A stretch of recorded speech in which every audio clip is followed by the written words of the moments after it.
It all started on a hot summer afternoon when I was sitting on the porch of the small house I had worked my entire life to keep. My back hurt, my hands ached, and yet my heart felt at peace. I had raised my children alone after their father passed. Away 20 years ago, I thought I had done well by them. I gave them food, warmth, and love. I gave up my dreams so they could have theirs. I sold my jewelry to pay for their school fees. I skipped meals so they would never go hungry. I stayed awake, many nights worrying if I was enough. But now at 68, I was beginning to realize that maybe all those sacrifices had not built gratitude but expectation. My daughter Emily called me one morning with a tone that was sharp and cold. She told me that living alone was not safe for me anymore, and that I should move in with her. I thought it was a kind offer. She said she had plenty of space and wanted me closer to her and the grandchildren.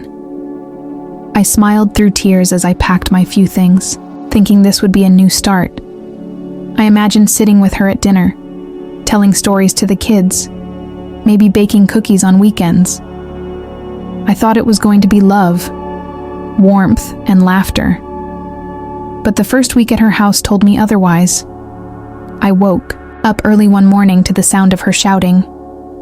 "Where are my clothes?" she yelled as if I had misplaced them. When I walked into her room, I saw her pointing at a pile of laundry. "You could have folded these last night," she said. I was confused. I had not realized she expected me to do her laundry. I laughed softly and said, "Sweetie, I didn't know you wanted me to handle that." She didn't smile. Instead, she crossed her arms and said, "You're living here, rent-free, right? It's only fair. You help around." I froze at that moment. The word rent-free echoed in my mind. I had never charged her rent when she lived with me. I never made her pay for food or clothes or anything. Yet here she was, treating me like a guest in her home, like a burden. She walked away muttering something about how she worked too hard to come home to a messy house. That night I couldn't sleep. I stared at the ceiling, remembering when she was little and used to crawl into my bed, crying after nightmares. I would hold her until she fell asleep. I never imagined she'd grow up to see me as someone to use. Days turned into weeks and things got worse. She made a list of chores for me. Clean the kitchen, wash the dishes, make the beds, take the kids to school, pick them up, cook dinner. She left it on the fridge every morning. She didn't say please or thank you. She just assumed I would do it. At first, I told myself it was okay that I was helping my family. But soon I realized I wasn't being helpful. I was being used. Every day, I woke up before sunrise to cook breakfast. I ironed her husband's shirts. I cleaned rooms that were not mine. I was exhausted but too afraid to say no. I didn't want to upset her because deep down, I still saw her as my baby. Girl, one afternoon after hours of cleaning, I sat down for a moment with a cup of tea. Emily walked in, saw me sitting and frowned. "You can rest later," she said. "Mom, you still have to vacuum the living room." I looked at her and said softly, "Emily, I'm tired, I'm old. I can't keep up with all of this." She stared at me coldly and said, "If you don't like it, you can leave." Those words cut deeper than any wound I had ever known. Leave. Where would I go? I had sold my own house years ago to help her buy this one. I had nowhere else to live. I swallowed my pride and kept quiet. But inside, something broke. Her husband didn't treat me badly, but he never defended me either. He stayed silent, pretending not to notice when she barked orders at me. The grandchildren were the only ones who gave me joy. They would run to me after school, shouting "Grandma" and hugging me tight. Those moments kept me going. One evening, Emily came home angry from work. She slammed her bag on the table and said, "The kids told me you forgot to pick them up from practice." I explained gently that she had told me the wrong time. She didn't listen, She yelled at me in front of her husband, and the children calling me careless and lazy. I wanted to disappear. I felt my heart pounding so hard I thought I would faint. That night, I cried quietly in my small room at the back of the house. The same room that used to be a storage space. I thought about my life, about how everything I had done for my family had brought me here treated like an unwanted guest. I thought about my late husband, how he would have never let this happen. The next morning, I decided to talk to Emily. I waited until she was having coffee and said, "Emily, we need to talk. I don't mind helping around, but I'm not your maid. I'm your mother." She looked at me for a long time, then laughed. "Oh, Mom, don't be dramatic. You're living here for free. You should be grateful." I felt my eyes fill with tears. Grateful for what?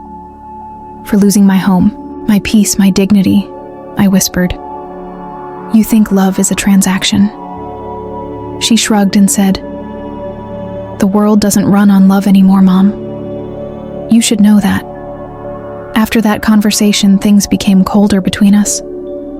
She stopped talking to me unless it was about chores. I felt invisible.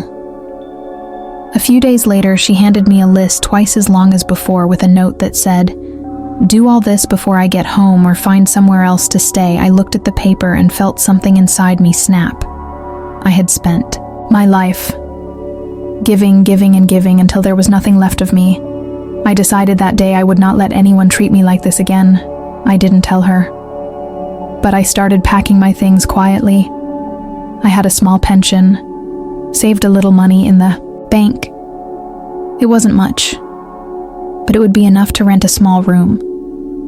The day I left, she didn't even come out to say goodbye. The kids hugged me crying, "Grandma, don't go." "Please," I smiled and told them. "Grandma just needs some rest." I walked out of that house with tears streaming down my face. But for the first time in years, those tears were not of sadness. They were of freedom. I rented a small apartment in a quiet neighborhood. It was tiny, but it was mine. I bought a second-hand sofa and a small kettle. I planted flowers by the window and started knitting again. I would wake up to the sound of birds instead of shouting. For the first few days, it felt lonely, but then it began to feel peaceful. Weeks later, Emily called me. She sounded angry. "Again, Mom. Where did you go? You can't just leave like that," I said calmly. "Emily, I love you, but I will not be your unpaid worker anymore." She was silent for a while, then said, "You're being selfish." I laughed quietly for the first time in a long time. Maybe I am. But after a lifetime of putting everyone else first, I think it's time. I think about myself. She hung up without saying goodbye. Months passed. She didn't call again. But one day, I got a letter from my granddaughter written in her little handwriting. She wrote, "Grandma, I miss your pancakes and your hugs. Mommy says you're resting. I hope you're happy." I cried when I read that letter. I missed them all, especially the children. But I knew staying there would have destroyed me over time. I began to rebuild my life. I joined a local senior group. I met other women who had gone through similar pain, abandoned, used, or forgotten by their own families. We shared stories. We laughed and cried together. I realized I wasn't alone one afternoon as I sat knitting by the window. I heard a knock on the door. When I opened it, I saw Emily standing there. Her eyes looked tired and her voice trembled. "Mom," she said, "can I come in?" I nodded quietly. She sat down, and for a while we said nothing. Then she whispered, "I'm sorry. I didn't realize how cruel I was. I was stressed and angry, and I took it out on you." I wanted to believe her, but I stayed quiet. She reached for my hand and said, "I want you to come home."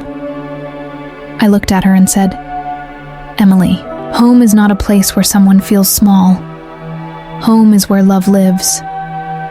She started crying. Mom, please, I said softly. I forgive you, but I can't live with you again.